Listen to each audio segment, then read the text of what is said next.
Hay dos grandes modelos de enjuiciamiento criminal, el inquisitivo y el acusatorio.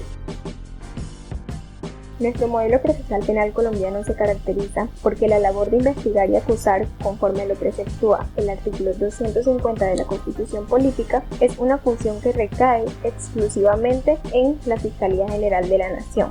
La Fiscalía, el ente encargado en Colombia de investigar si hubo o no un delito y de acusar los presuntos responsables. Y es otra autoridad totalmente diversa a la Fiscalía la que se va a encargar de tomar la decisión de fondo, es decir, de juzgar. Esto lo hace la judicatura.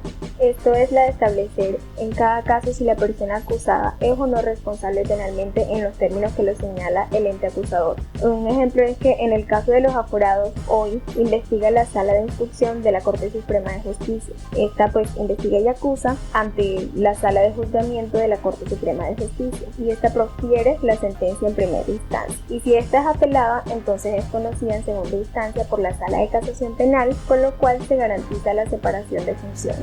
En cuanto al modelo inquisitivo, como característica principal, se presenta una concentración de funciones de investigación, acusación y juzgamiento. Una misma autoridad es la encargada de investigar la posible comisión de una conducta delictiva. Esa misma autoridad que realiza la investigación es la que se va a encargar de acusar al presunto infractor de esa conducta delictiva. Y no solo eso, sino que la misma autoridad se va a encargar de juzgar, es decir, de declarar la inocencia o responsabilidad de aquel que ha sido previamente acusado. En cambio, en el modelo acusatorio, la característica esencial es precisamente la contraria, la separación que debe existir entre la función de investigación y acusación de una parte y la función de juzgamiento de otra parte. Uno es el que investiga y acusa a una persona y otro distinto a aquel al que ha acusado es el encargado de declarar si la persona es responsable o, por decir el contrario, es inocente. En el modelo inquisitivo encontramos el concepto dogmático de la verdad,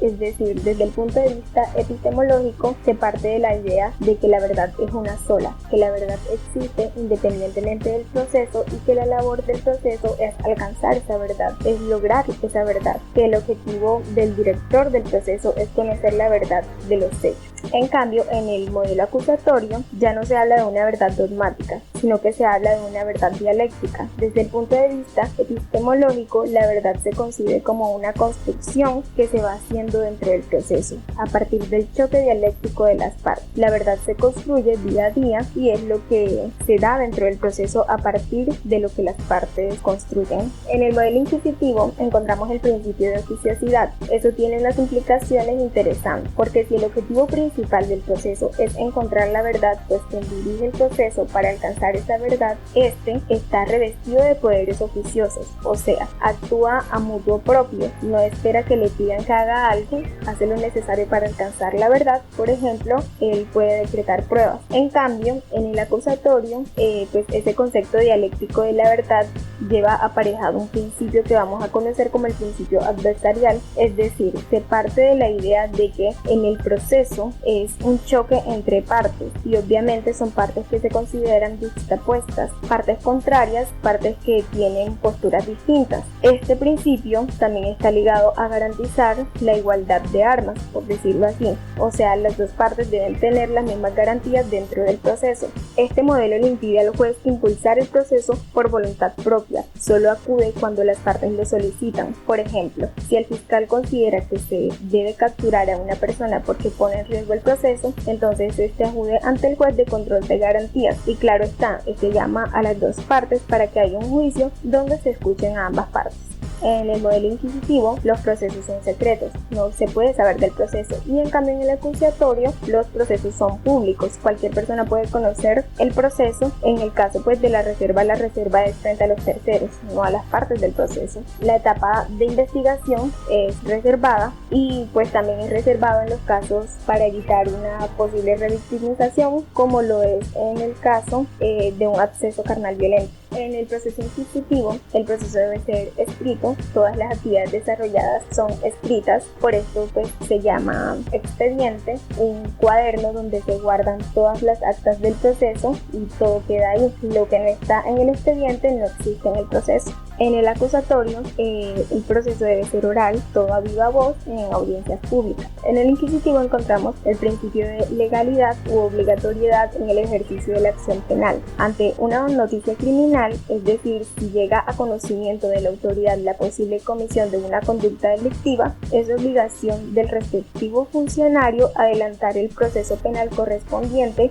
hasta llegar a la sentencia, o sea, toca hacer el proceso. En el modelo acusatorio encontramos el principio de oportunidad. No necesariamente la autoridad encargada de investigar tiene que adelantar todo el proceso hasta el final por todas las noticias criminales que le llegan a su conocimiento. Quiere decir que puede haber un margen de discreción para ejercer la acción penal, es decir, que la Fiscalía como titular de la acción penal puede en algunos eventos abstenerse a ejercer la acción penal por razones de política criminal. Por ejemplo, cuando el delito es de poca importancia. En el modelo inquisitivo también encontramos el principio de permanencia de la prueba. Toda información que se recaude en el proceso, en cualquiera de las etapas del mismo, es prueba del proceso. En cambio, en el modelo acusatorio, el principio de concentración de la prueba es el que reina, pues prueba es únicamente aquella que se lleva al juicio oral. Si no se lleva al juicio oral, no hay prueba. En el modelo inquisitivo también se encuentra el principio de inmediación flexible. La prueba se debe recaudar en presencia del funcionario judicial. La prueba debe ser conocida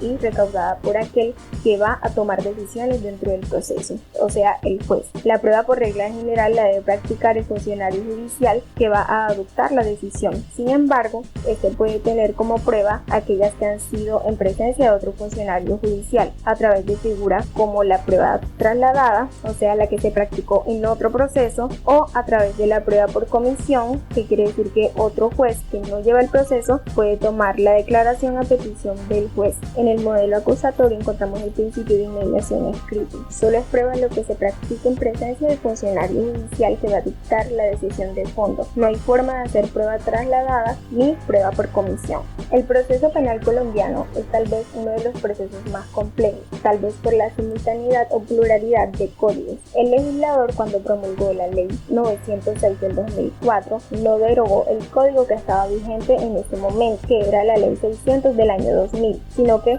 expresamente refirió que la Ley 906 se aplicaba únicamente para los casos en que tuvieran ocurrencias con posterioridad a la entrada en vigencia de esa disposición, lo que significa que si la conducta delictiva fue cometida con antelación a la entrada en vigencia de la Ley 906, el código aplicable para ese asunto es la Ley 600 del año 2000, pero aún más. También deja vigente la Ley 600 del año 2000 para el caso de los procesos penales que se adelanten en contra de los aforados constitucionales, independientemente de la fecha en que se hayan cometido los delitos.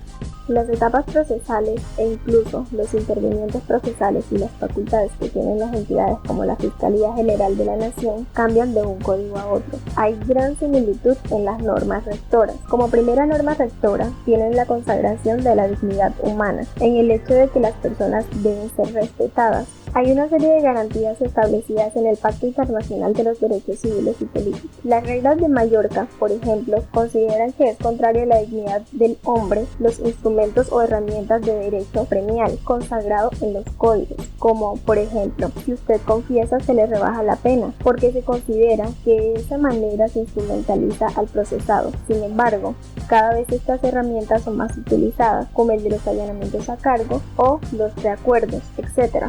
Las reglas de Mallorca se consideran soft law, simplemente son recomendaciones o sugerencias de expertos de la ONU. La libertad es también otra norma rectora común entre estas dos leyes y la Constitución política. Exclusivamente, la ley puede hacer una restricción a la libertad de una persona, pero debe haber una reserva judicial, es decir, debe pasar por un juez de la República. En la Ley 600, el instructor está habilitado para imponer medidas de aseguramiento. Quien adelanta la investigación, eso quiere decir la Fiscalía General de la Nación, está habilitada para esto. Esta actúa también con funciones de carácter judicial.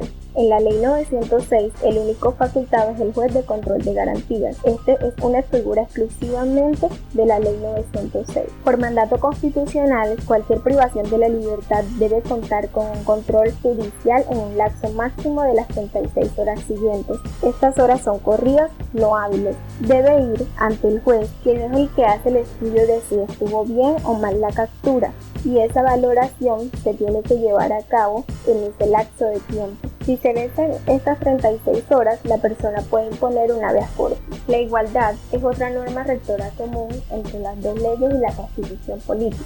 Un trato especial para las personas que por dificultad económica u otra cosa o situaciones de debilidad. Especial protección, por ejemplo, en cuanto a la protección de testimonio de menores, o si las personas fueron abusadas sexualmente, o si las personas no tienen una defensa, dado a que tienen pocos recursos, entonces el Estado pone a su disposición un abogado. Siempre el trato debe ser equilibrado en igualdad de armas. Sin embargo, en el proceso penal colombiano no se limita a la Fiscalía General de la Nación, sino que también a otros intervinientes como el Ministerio Público y a la víctima, puesto que el Ministerio Público está para preservar garantías procesales, legalidad y protección del patrimonio público. Representa los intereses de la sociedad en el proceso penal. Por eso, en ocasiones, coincide con la Fiscalía General de la Nación y otras veces con la defensa. La legalidad es otra norma rectora. No puede haber delitos sin ley y tampoco procesos sin ley. Es decir, en el marco de un Estado de Derecho, las actuaciones de todas las autoridades están regladas por la ley.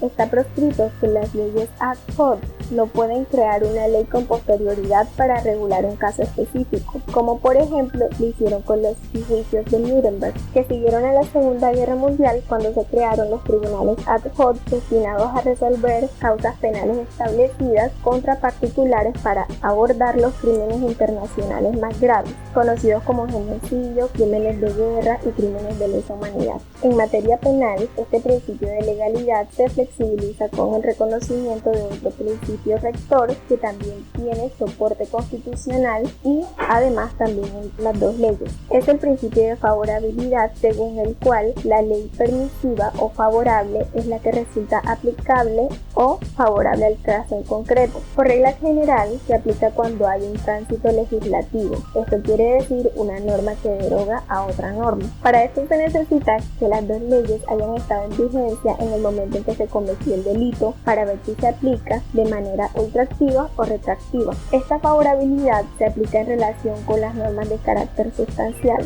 Esa referencia a las normas sustanciales lleva a identificar que dentro del sistema procesal se puede hacer una clasificación de las normas, unas normas sustanciales y otras normas procesales de mero contenido procesal o normas procesales de mero trámite. La favorabilidad se tramita de las primeras, las sustanciales, cuando se otorga un derecho o impone algún tipo de carga u obligación dentro del proceso, es decir, cuando la norma afecta una situación jurídica del procesado. Si eso no se hace, es de mero trámite. Además del tránsito legislativo, la favorabilidad también tiene la posibilidad de ser atendida en los casos de coexistencia legislativa. Para esto se debe mirar que los dos códigos regulen el instituto jurídico. La presunción de inocencia es otra de las normas que se consagran en las dos disposiciones y en la Constitución. No es una presunción de derecho. Lo que implica es que en materia de proceso penal, la carga de la prueba siempre la va a tener la Fiscalía General de la Nación, porque la persona a causa no tiene que demostrar su inocencia, sino que es la Fiscalía quien debe demostrar que no es inocente la persona.